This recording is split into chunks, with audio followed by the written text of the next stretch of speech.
इस क्लास में हम लोग पढ़ेंगे विज्ञान। तो जानते हैं विज्ञान किसे कहते हैं। तो किसी भी चीज के बारे में जब हम विस्तृत जानकारी प्राप्त करते हैं तो उसी को हम लोग विज्ञान कहते हैं। चाहे जो कोई भी वस्तु हो, चीज हो, उसके बारे में हम उसकी पूरी जानकारी इकट्ठा करते हैं तब वह विज्ञान कहलाता है। विज्ञान को मुख्यतः 3 भागों में बांटा गया है, जिसमें पहला है प्रकृति विज्ञान। प्रकृति विज्ञान में हम लोग क्या क्या पढ़ते हैं तो ये देखते हैं। प्रकृति विज्ञान में पहला है भौतिक विज्ञान। भौतिक विज्ञान में हम लोग उष्मा या कोई भी इलेक्ट्रॉनिक चीजों के बारे में हम लोग पढ़ते हैं, जैसे कोई चुंबक हो गया, कोई इलेक्ट्रॉनिक वस्तु या उष्मा ऊर्जा के बारे में हम लोग पढ़ते हैं। जीव विज्ञान, जीव विज्ञान में हम लोग इसको 2 भागों में बांटते हैं, पादप विज्ञान और जंतु विज्ञान। पादप विज्ञान में पेड़ पौधे फूल पत्तियों के बारे में हम लोग पढ़ते हैं और जंतु विज्ञान में जीव जंतु या मनुष्य के किसी भी अंग के बारे में हम लोग इसमें जंतु विज्ञान में पढ़ते हैं। तीसरा है रसायन विज्ञान। तो रसायन विज्ञान में हम लोग केमिकल के बारे में पढ़ते हैं, कोई चीज कैसे परिवर्तित होती है एक चीजों से दूसरे के चीजों में, तो उसके बारे में हम पढ़ते हैं रसायन विज्ञान में। और पृथ्वी विज्ञान में पृथ्वी से जुड़ी हुई सभी चीजों को हम लोग पढ़ते हैं।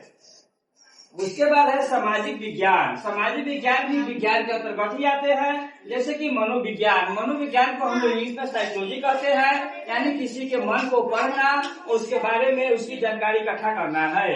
अर्थशास्त्र, उसके बाद है अर्थशास्त्र भी विज्ञान के अंतर्गत आता है, जिसको हम लोग आर्थिक यानी कि पैसे और हमारे विकास से संबंधित चीजें हम लोग पढ़ते हैं। उसके बाद है समाजशास्त्र। समाजशास्त्र में हमारी सामाजिक गतिविधियों के बारे में हम लोग जानते हैं कि हमारे समाज में कैसे रहना है, हमारे समाज से जुड़ाव क्या क्या चाहिए।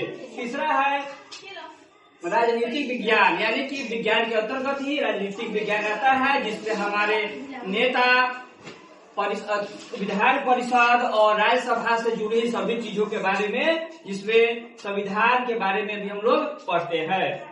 तो तीसरा है औपचारिक विज्ञान। औपचारिक विज्ञानी जैसे कि हमारे वातावरण, हमारे सामाजिक स्तर पर जो भी चीजें अलग भी दिया है, जैसे कि गणित भी हम लोग पढ़ते हैं, तो उसको भी विज्ञान की तरह ही जोड़ा जाता है, क्योंकि उसमें भी हम लोग उसके बारे में विस्तृत जानकारी प्राप्त करते हैं।